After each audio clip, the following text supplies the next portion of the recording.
விட்டு எங்கு நான் போக மாட்டேன், ஓ அன்பை விட்டு என்றும் நான் செல்ல மாட்டேன்.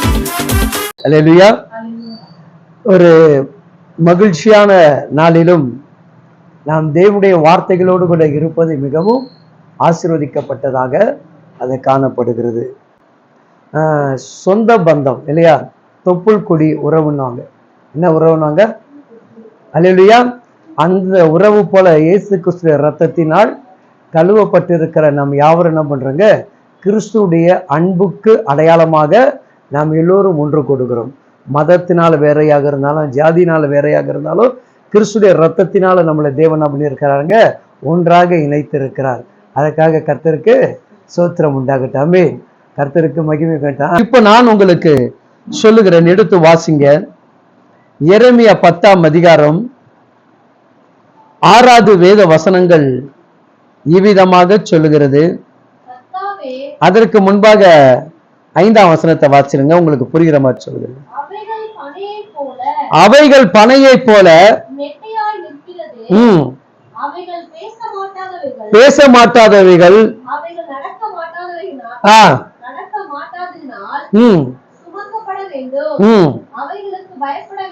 வேண்டாம், அவைகள் தீமை செய்யக்கூடாது, நன்மை செய்யவும் அவைகளுக்கு சக்தி இல்லை என்று கர்த்தர் சொல்லுகிறார். அல்லேலூயா.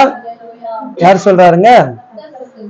எவைகளுக்கு உயிருள்ள ஜீவனுள்ள தேவனால் செய்யக்கூடிய அற்புதங்கள் மற்ற யாரால என்ன பண்ண முடியாதுங்க, செய்ய முடியாது. அதுக்குதான் சொல்றாரு, கர்த்தாவே உமக்கு ஒப்பானவர் இல்லை, நீர் பெரியவர், உமது நாமமும் வல்லமையும் பெரியது. அல்லேலூயா. என்னங்க, பெரிய தெய்வத்திடத்திலிருந்து பெரிய காரியங்களை நாம் யாவரும் என்ன பண்ணுங்க, எதிர்பார்க்கணும். எதை எதிர்பார்க்கணும்? பெரிய காரியங்களை நம்ம எதிர்பார்க்கணும். அல்லேலூயா. நீங்கள் யாவரும் சாதாரணமான தகப்பனுடைய பிள்ளைகள் இல்லை என்பதை முதலாவது ஒவ்வொரு தெய்வ பிள்ளைகளும் நீங்கள் உணரணும். நீங்கள் ஆராதிக்கிற தேவன் எந்த இதற்கும் ஒப்பிட்டு என்ன பண்ண முடியாதுங்க, பேச முடியாது. அதனால்தான் அவர் மகிமைக்குரியவர், கனத்துக்குரியவர், வல்லமைக்குரிய தகப்பனாகவே அவர் இருக்கிறார். அல்லேலூயா. அப்போ இப்படிப்பட்ட ஒப்பற்ற தெய்வம் இவர் யாருங்க? ஒப்பற்ற தெய்வம். அந்த தெய்வத்துடைய நாமத்தை அறிந்தவர்களுக்கு எப்பொழுது என்ன நடக்குமா? வல்லமை கிடைக்கும். என்ன கிடைக்கும்? வல்லமைகள் கிடைக்கும். சரி, ஏன் இந்த சில நேரங்கள் இந்த வல்லமைகள் நமக்கு கிடைக்காமல் போகிறது? அதுக்கு 7வது வசனம் சொல்லுது பாருங்க. ஜாதிகளின் ராஜாவே யார்?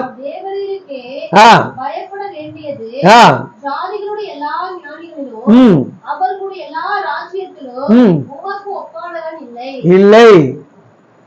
கவனிங்க. அல்லேலூயா. இப்போ அநேகருடைய வாழ்வுக்கு ஒரு விடுதலை வேணும் இல்லையா? விடுதலை வேணுமா வேண்டாமா? எல்லாருக்கும் ஏதாவது ஒரு வகையில் என்ன வேணும்? விடுதலை வேணும் இல்லையா? அப்ப இந்த விடுதலை வேணும்னா முதல் விடுவிக்கிறவர் யார்?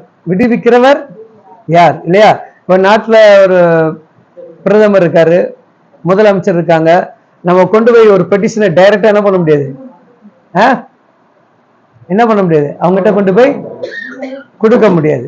ஆனா நீங்களும் நான் என்ன பண்ணலாம்? டைரக்டா பெட்டிஷனை யாருக்கிட்ட கொடுக்கலாம்? யார்கிட்ட கொடுக்கலாம்? அதுக்கு ரெக்கமெண்டே தேவை கிடையாது. என்னுடைய முழங்கால், என் துதிகள், என் கையுடைய வார்த்தை எழுத்துக்கள் இது போய் சேர வேண்டிய இடத்துல போய் சேர்ந்துடும். அப்படி சேர்ந்த பிறகு ஏன் நமக்கு ஒரு அற்புதம் நடக்கல? அல்லேலூயா. நிறைய பேர் நம்முடைய குற்றங்களை நம்ம என்ன பண்றது இல்லைங்க, ஆராய்ந்து பார்ப்பதில்லை. எதை பார்ப்பதில்லை சொல்லுங்க? நம்முடைய குற்றங்களை நம்ம என்ன பண்றதில்ல, ஆராய்ந்து பார்ப்பதில்லை. அல்லேலூயா. தப்ப முதலாவது நம்ம எப்பொழுது ஒத்துக்கொள்ளுகிறோமோ அப்பதான் என்ன பண்ணுவார்? கர்த்தர் அடுத்த கட்டத்துக்கே நம்மள நடத்துவார். இங்க எரேமியா 11ஆம் அதிகாரத்துல தேவன் சிலருக்காக நீ விண்ணப்பம் பண்ண வேண்டாம், சிலருக்காக நீ மன்றாட வேண்டாம்னு சொல்ற. சிலருக்காக எடுத்து வாசிங்க. எரேமியா 11:14 ஒருத்தர் வாசிங்க. நீ இந்த ஜனத்துக்காக விண்ணப்பம் பண்ண வேண்டாம். கவனிங்க என்ன சொல்றாருங்க?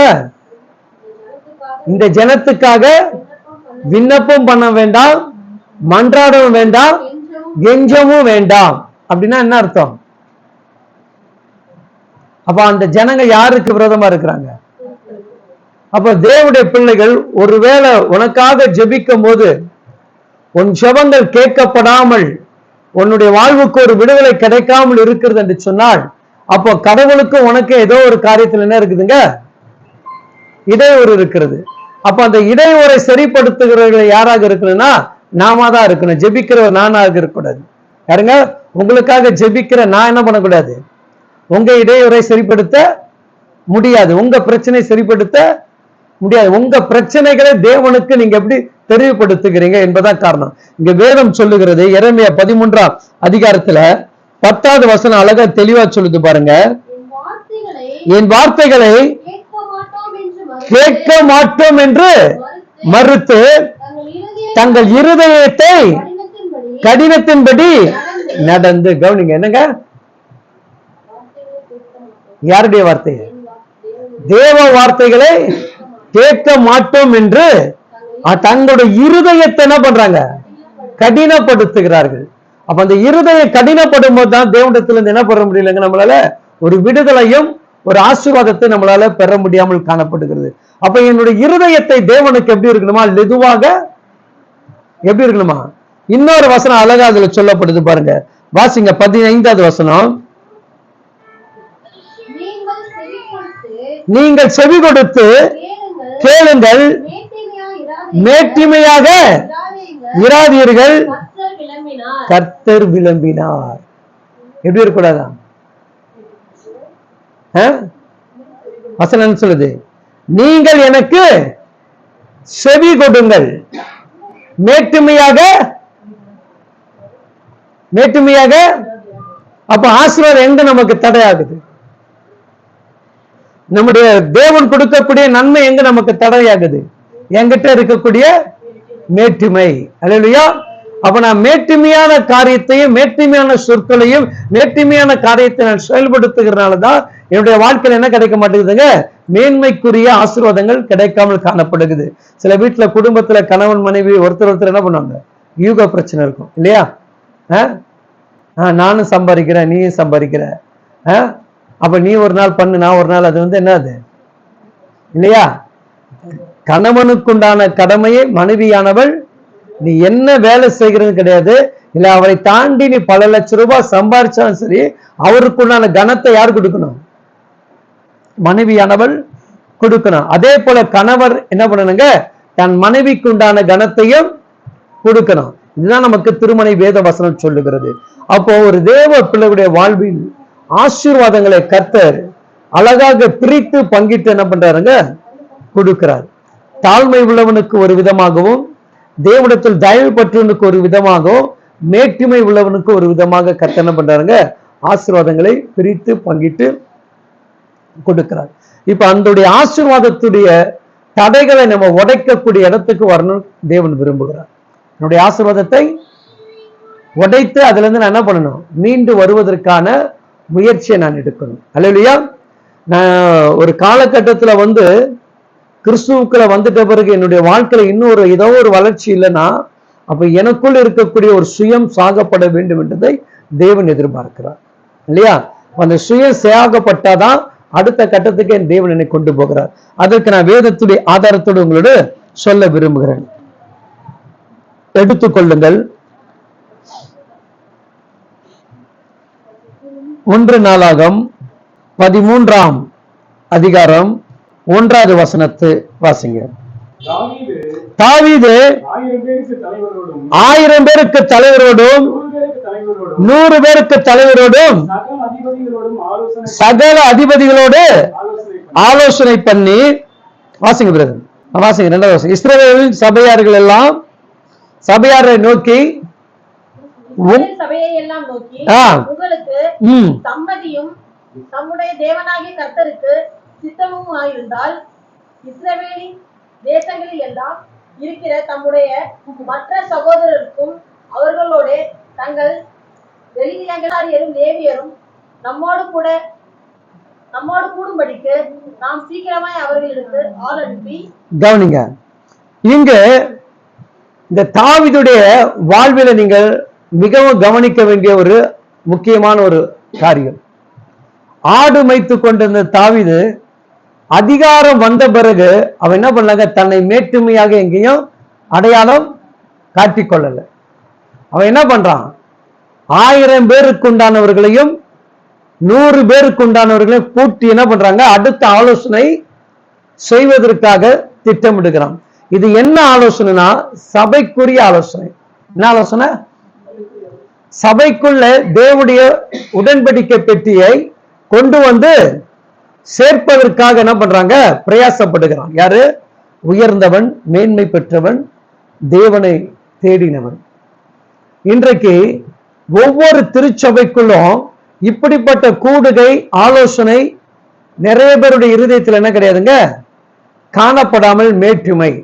அப்ப இந்த தாவீதுடைய வாழ்க்கையில எடுத்து பாருங்க, கூட இருந்தாங்க தாவீதோட கூட சேர்ந்த கூட்டம் எல்லாம் பாத்தீங்கன்னா ஒரு மேட்டுமை உள்ள கூட்டம் கிடையாது, ஒரு கனம் பொருந்திய கூட்டம் கிடையாது. அவங்க எல்லாருமே யார் என்று சொல்லி பார்த்தீங்கன்னா, அவங்க அநேக பேர் எப்படி இருந்தாங்கன்னா, கடன்பட்டவர்கள், ஒடுக்கப்பட்டவர்கள், நெருக்கப்பட்டவர்கள், பிறரால் கைவிடப்பட்டவர்கள், நிந்திக்கப்பட்டவர்கள், அத்தனை பேர் தான் யாரோடு இருக்கிறாரு, தாவீதோடு கூட இருக்கிறாங்க. அப்ப இந்த தாவீது அந்த வளர்ச்சியில வாழ்ந்தான். எதுல வாழ்ந்தான்? இல்லாதவர்கள், ஏழ்மை உள்ளவர்கள், வறுமையில் உள்ளவர்கள், ஒதுக்கப்பட்டவர்களோடு கூட என்ன பண்றாங்க, அன்பின் ஐக்கியம் வச்சான். என்ன ஐக்கியம் வச்சிருக்கிறான்? இப்ப நம்ம நல்லா கவனிச்சுக்கோ, ஒரு சபைக்குள்ளே ஒரு உள்ளுக்குள்ள நம்ம வரனா, நம்ம வெளியே நம்முடைய உறவுகள் எல்லாமே நம்மள அகென்ஸ்டா நினைக்கும் போது என்ன பண்றாங்க கடவுள், இவங்க நம்ம அந்த சபைக்குள்ள வரும்போது இந்த குடும்ப உறவு என்ன பண்ணுது, நமக்கு ஒரு பாலமாக தேவன் அமைத்து கொடுக்கிறார்.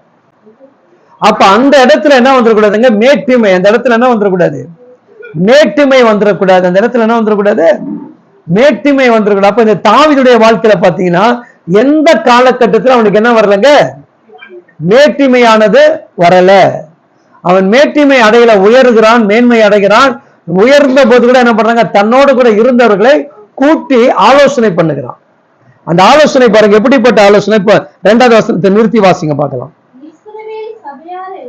இஸ்ரவேலின் சபையார் எல்லாம் நோக்கி,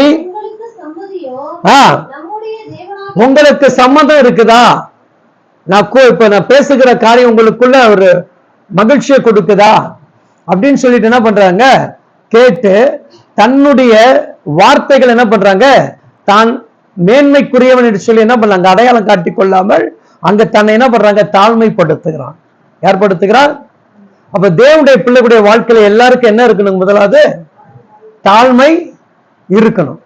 அப்படி அந்த தாழ்மை நம்ம விட்டு போகும்போதுதான் நம்மளை அறியாமல் நமக்கு என்ன வருது, மேட்டுமை வருகிறது இல்லையா? அப்ப நல்லா கவனிச்சு பாருங்க, சவுல் கொண்டது 1000, தாவீது கொண்டது 10000. இந்த 2 வார்த்தையில யார் மேட்டுமை அடைஞ்சான், யார் பொறாமை கொள்ள ஆரம்பிச்சான்? தாவீது என்ன பண்ணல, எந்த ஒரு வார்த்தையும் என்ன பண்ணலங்க, காதுல செவி கொடுத்து கேட்கல. நீ 1000 பேரை கொண்டான்னு சொன்னாலும் சரி, 1,00,000 பேரை கொண்டாலும் சரி, எனக்கு அதை பத்தி என்ன கிடையாது. எனக்கு கொடுக்கப்பட்ட பொறுப்பை நான் என்ன பண்ண, போய் யுத்தத்துல. ஆனா இந்த தாவீதுடைய குணத்தை நீங்கள் அறிந்து கொள்ள வேண்டும். யாருடைய குணத்தை? தாவீதுடைய குணத்தை அறிந்து கொள்ள வேண்டும். அல்லையா?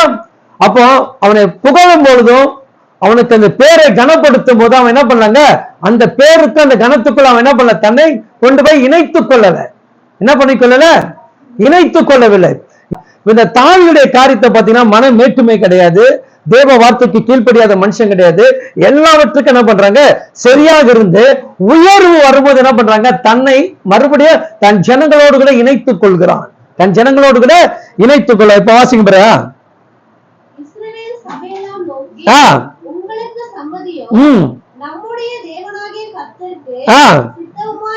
சித்தமா இருந்தால் இருக்கிற நம்முடைய மற்ற சகோதரர்கள்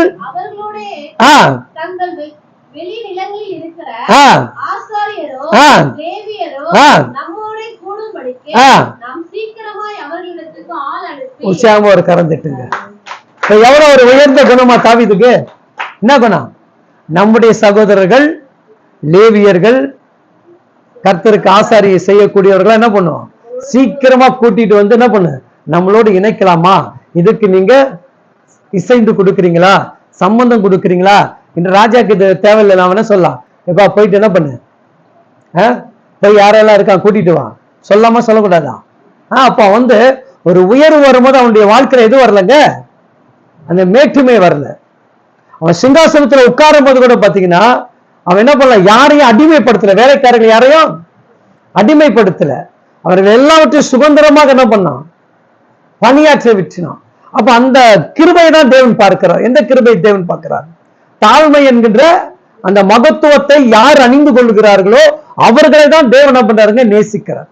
நல்லா நீங்க கவனிச்சு பாருங்க, உங்க வீட்டுக்குள்ள நீங்க உங்க குடும்பத்துல தாழ்மையா இருந்தீங்கன்னா, சமாதானமா இருந்தா நம்ம ஏச்சு மேய்ப்பாங்க நீங்க சொல்லுவீங்க இல்லையா? தானே? பேசாம இருந்தா என் வீட்டுல என்ன பண்ணுவாங்க என்ன இல்லையா? ஆனா அதே ஒரு காலகட்டத்துல உயர்வுக்குண்டான வழின்றது நம்ம யாருக்குமே தெரியாது. அல்லையா? எந்த அளவுக்கு நம்ம அந்த வீட்டுக்குள்ள பொறுமையோடு தாழ்மையோடு கூட காத்து இருக்கிறோமோ, அந்த எதிர்த்து பேசுகிற இடத்துல கூட்டம் சேராது, இந்த தாழ்மையுள்ள இருக்கிற இடத்துலதான் எது சேரும், சப்போர்ட்டுக்காக ஒரு கூட்டம் சேரும் இல்லையா? அப்போ நம்ம வீட்டுக்குள்ள பாத்தீங்கன்னா, இப்போ அப்பா அம்மாவுக்கு சண்டை வந்துச்சுன்னா பிள்ளை என்ன பண்ணும், அம்மா பொறுமையா இருந்தா பிள்ளை யார் பக்கம் வந்து நிற்கும், அப்பா பொறுமையா இருந்தா யார் பக்கம் போய் நிற்கும்? அப்போ அந்த இடத்துல நம்ம என்ன பண்றோம், பொறுமையை பார்க்கக்கூடிய கண்கள் யாரு பாக்குதா, பிள்ளைங்கள் பாக்குறாங்க. ஐயோ நம்ம அப்பா திட்டினா கூட அம்மா கம்முனி இருக்கிறாங்க, ஏன்பா திட்டுறீங்க அப்படின்னு கேட்கும். அம்மா வாய் முட்டை இருந்தா யார் கேட்கும்? அப்ப அந்த சமாதானத்தை, அந்த தாழ்மையை தேவன் என்ன பண்றாருங்க, உங்ககிட்ட எங்கிட்ட எதிர்பார்க்கிறார். இதுல விசேஷம் என்னன்னா, இந்த தாவீது எதற்காக செய்தன்னு சொன்னா, கர்த்தருடைய உடன்படிக்கை பெட்டியை தேடாமல் விட்டு போன அந்த தேவனுடைய உடன்படிக்கை பெட்டியை தேடுவதற்கான யாரெல்லாம் இதுக்கு தகுதி உடையவர்கள், யாரெல்லாம் கூட்டிக் கொண்டு வந்தா இந்த உடன்படிக்கை பெட்டியை நம் இருப்பிடத்துக்கு கொண்டு வருவோம் என்று சொல்லக்கூடிய உயர்ந்த எண்ணங்கள். அல்லையா? 3வது வசனம், நம்முடைய தேவனுடைய பெட்டியை திரும்ப நம்மிடத்தில் சவுலின் நாட்களில் கவனிங்க, எதை நினைவுபடுத்துகிறான்? சவுல் ராஜாவாக இருக்கும்போது என்ன பண்ணல, தேடாம இருந்தோம். இப்போ சவுல் இருக்கிற இடத்துல இப்ப நான் இருக்கிறேன், அதனால என்ன பண்ணுவோம், சொல்றது புரியுதுங்களா? முன்னாடி உலகத்தினுடைய வாழ்க்கையில வாழ்ந்திருந்த நான், அப்ப இந்த உறவுகளை பற்றி தேடிக்கொண்டிருந்த காலம் இருந்தது. எப்பொழுது கிறிஸ்துவ என்கின்ற உறவுக்குள் வந்து நான் உள்ளுக்குள்ள காலை ஊனிட்டனோ, நான் யாரா இருக்குன்னு கிறிஸ்துவ உறவுகளை தேடுகிறவர்களாக நாம் காணப்பட வேண்டும். அப்ப அந்த உடன்படிக்கை பெட்டி தான் அவனுக்கு என்ன, யாருக்கு என்ன, தேவனுடைய உடன்படிக்கை பெட்டி. அந்த உடன்படிக்கை பெட்டிக்காக தன்னை தாழ்த்துகிறான். என்ன தாழ்த்துக்கிறாங்க?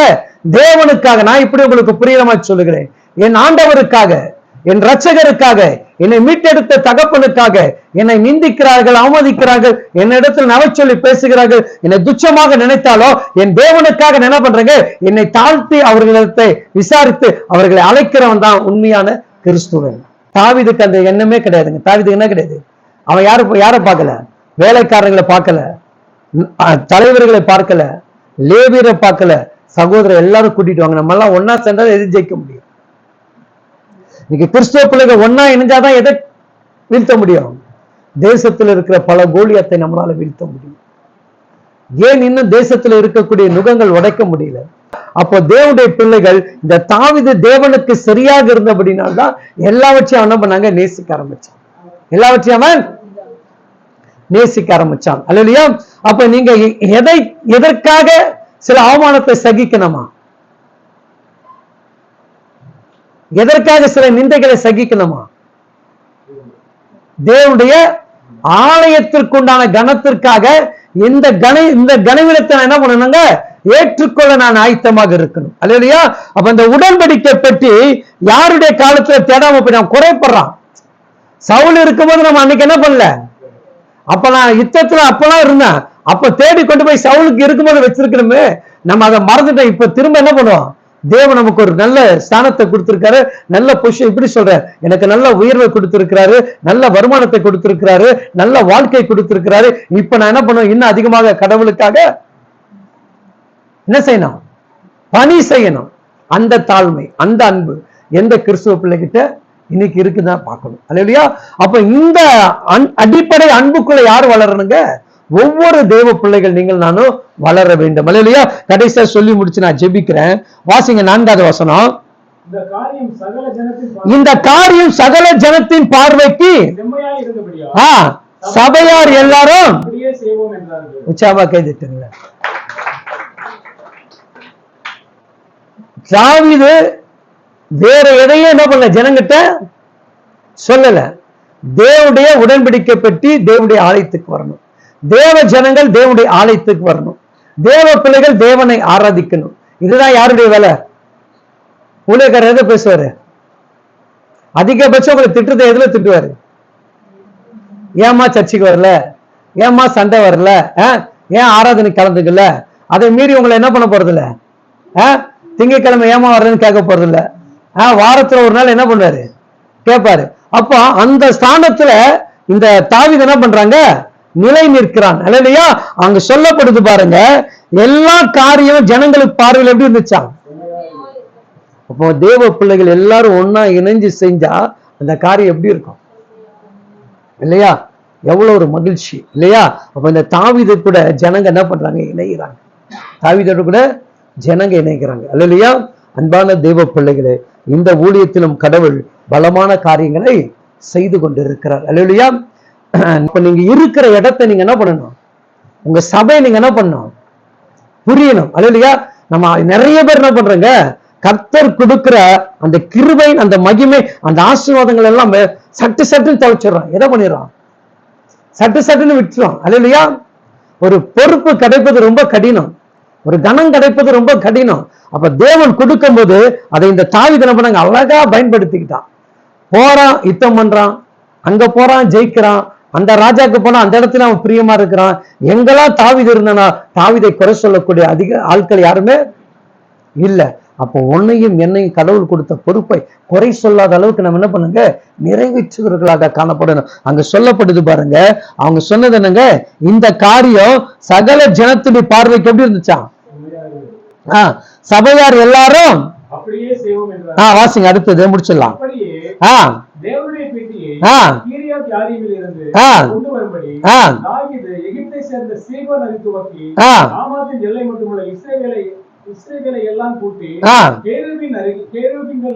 நடுவே தொழுது கொள்ளப்படுகிற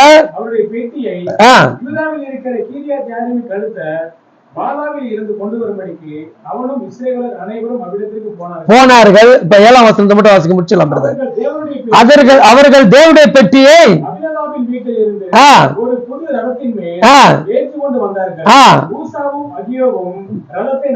கவனிங்க. இப்போ ஏற்கனவே ஒருத்தன் வீட்டுல யாருடைய உடன்படிக்கை பெட்டி இருக்குது, எந்த இடத்துல இருக்குது? ஆனா அந்த இடத்துல இருந்த அந்த உடன்படிக்கை பெட்டியின் மூலமாக அவன் ஆசீர்வதிக்கப்பட்டான் என்று வேதத்துல சொல்லப்படல. ஆனா இவர்கள் அந்த பெட்டியை கொண்டு வந்த அந்த இதை கொண்டு வரும்போது பாத்தீங்கன்னா பிடித்த இருவர் என்ன பண்ணாங்க, மரித்தார்கள் என்று சொல்லப்படுகிறது. அல்லேலூயா. எல்லாரும் இஸ்ரவேல் ஜனங்க தான், எல்லாரும் தேவனை அறிந்தவர்கள் தான். ஆனா பிடிக்கக்கூடிய ஸ்தானம், அந்த பிடிக்கப்பட்ட அந்த 2 பேர் என்ன பண்ணாங்க, மரித்தார்கள் என்று வேதம் சொல்லுகிறது. ஏன் தேவனுடைய உடன்படிக்கை பெட்டி தொடும்பொழுது இவர்கள் மரிக்க வேண்டும்? ஏன் அந்த உடன்படிக்கை பெட்டியின் மூலமாக அந்த இடத்துல ஒரு துர்க்குணமான சம்பவம் நடக்க வேண்டும்? ஏன் ஒரு தேவனுடைய ஆலயத்துல ஏன் இப்படிப்பட்ட ஒரு பிரச்சனைகள் நடக்க வேண்டும்?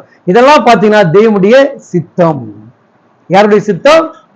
அங்க சொல்லப்படுது பாருங்க, அவங்க மேலத்தாளத்தோடும் முழு பலத்தோடும் சாதாரணமாக தேவனை தொழுது கொள்ளல. அவங்க எப்படி தொழுது கொள்ளல?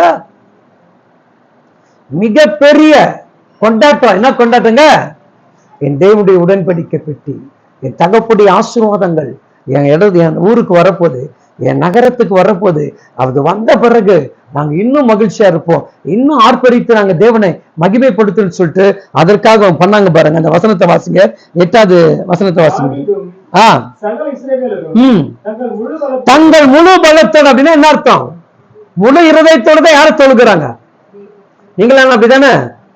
தேவனுடைய ஆலயத்துக்கு வந்து என்ன பண்ணும்? உண்மைதானா? முழு இருதயத்தோடு முழு பலத்தோடு தொழுது கொள்வோமா? பொண்ணு அப்பா பார்க்கறது, அப்பா கீழே பார்க்கறது. கர்த்தருக்கு மகிமை உண்டாகட்டும். அல்லேலூயா. கவனிங்க, முழு பலத்தோடும் முழு இருதயத்தோடும் தேவனுக்கு முன்பாக சுரமண்டலங்களும் தம்புரங்களும் மேளங்களும் கைத்தாளங்களும் சேவித்து மகிழ்ச்சியாக ஆடி பாடினாங்க. இந்த இடத்துல ஒரு மரண செய்தி வருது. எந்த இடத்துல? ஏன்? கடவுளுக்கு தானே அவங்க தொழுது கொள்றாங்க, கடவுளை தானே ஆர்ப்பரிக்கிறாங்க, முழு இருதயத்தோடு தானே செய்யறாங்க. ஏன் அந்த இடத்தில் இப்படிப்பட்ட ஒரு சம்பவம் நடக்குது? ஆராய்ந்து பார்த்தீங்களா? ஆராய்ந்து பார்ப்போம். கர்த்தர் இதை குறித்து இன்னொரு உங்களுக்கு சொல்லுகிறேன். கர்த்தர் தாமே உங்களை ஆசீர்வதிப்பாராக. ஆமென்.